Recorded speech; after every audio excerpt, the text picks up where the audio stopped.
ഹിന്ദിക്കാരനാണ്. ഒരു പാമ്പിനെ നടക്കാൻ പോകും. ഏതോ ഒരു ലഹരിൻ്റെ തമ്മിൽ ഇവൻ ഇവിടുന്ന് ചായ അടിക്കാൻ വേണ്ടി വന്നതാണ്.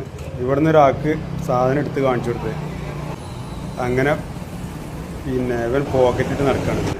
2-3 കൊത്താന് കൊത്തിയിട്ടുണ്ട്. ഈശയിലിട്ടാണ് അത് കൊണ്ടെടുക്കുന്നത്. ഇവന് എവിടുന്ന് കിട്ടിയതാന്നുള്ളൊരു പിടുത്തമില്ല.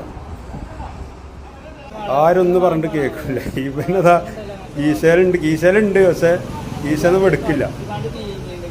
ഇപ്പം നിർബന്ധിച്ച് ഇവൻ്റെ കീശന്ന് എടുക്കാൻ പറയുന്നുണ്ട്. കണ്ടോ, കൊത്തിയതാണ് അവൻ കാണിച്ചു തരുന്നത്.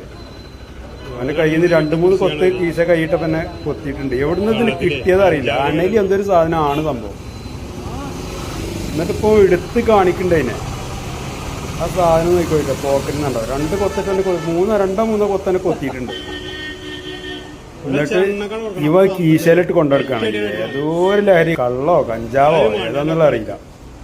ഏതായാലും ആ കീശന്ന് എടുക്കണുണ്ടോ, കീശയിൽ കൈയിടുന്നുണ്ട്. കൈയിടുമൊക്കെ കൊത്തിൻ്റെ സാധനേ. ഇപ്പൊ കീശന്ന് ആ സാധനം എടുക്കണം. ആയിട്ട് നോക്കിയാണ് അതുണ്ടോ. ഇപ്പൊ ആളുകളൊക്കെ പറഞ്ഞപ്പോ അവന് ചെറിയൊരു പേടി പിടിക്കുന്നു. ഇതുവരെ ഒരു പേടിയാണില്ലേ. ഇപ്പൊ ഏതായാലും അവന് ചെറിയൊരു പേടോ കൈ കാണിച്ചു കൊടുക്കണ്. ചെറിയൊരു പേടി തന്നെ കുടുങ്ങിയിട്ടുണ്ട് ഇപ്പം എല്ലാവരും പറഞ്ഞപ്പോൾ. എന്നിട്ട് പിന്നെ എടുക്കുന്നതാണ് കണ്ടില്ലേ പിടിക്കണത്. ആ സാധനം ചത്തിട്ടില്ല. ഏതായാലും ഇവൻ അവിടുന്ന് ആളുകളൊക്കെ കൂടിയിട്ട് അതൊരു കവറിലാക്കി, ഈശാന്ന് എടുത്തിട്ടൊരു കവറിലാക്കിയാണ്ട് ഹോസ്പിറ്റലിൽ കിട്ടുന്നുണ്ടോ. അതിൽ ക്ലിനിക്കിൽ കാണിച്ചപ്പോൾ അവർ എന്തായി, അവർ മഞ്ചേരിക്ക് അവനെ റെഫർ ചെയ്തു. ഇനിയിപ്പോൾ എന്തായെന്നുള്ള അറിയില്ല. അതായി ക്ലിനിക്കിൽ കാണിച്ചപ്പോൾ തന്നെ അവൻ്റെ ബോധമൊക്കെ പോയിട്ടുണ്ടെന്നാണ് പറഞ്ഞത്. ബോധമൊന്നുമില്ല. അങ്ങനെ ആംബുലൻസിൽ അവനെ കൊണ്ടുപോയിട്ടുണ്ട്. ഇപ്പോൾ മഞ്ചേരി മെഡിക്കൽ കോളേജിലേക്കാണ് കൊണ്ടുപോയത്. കൂടുതൽ വിവരങ്ങൾ എന്തായി എന്നുള്ളത് അറിയില്ല.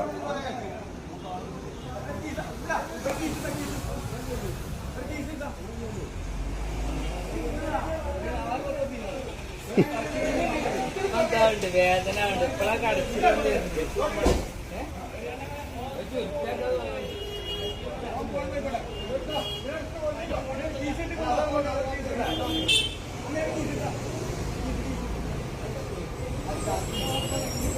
എങ്ങനെ ഇനി കണ്ടേ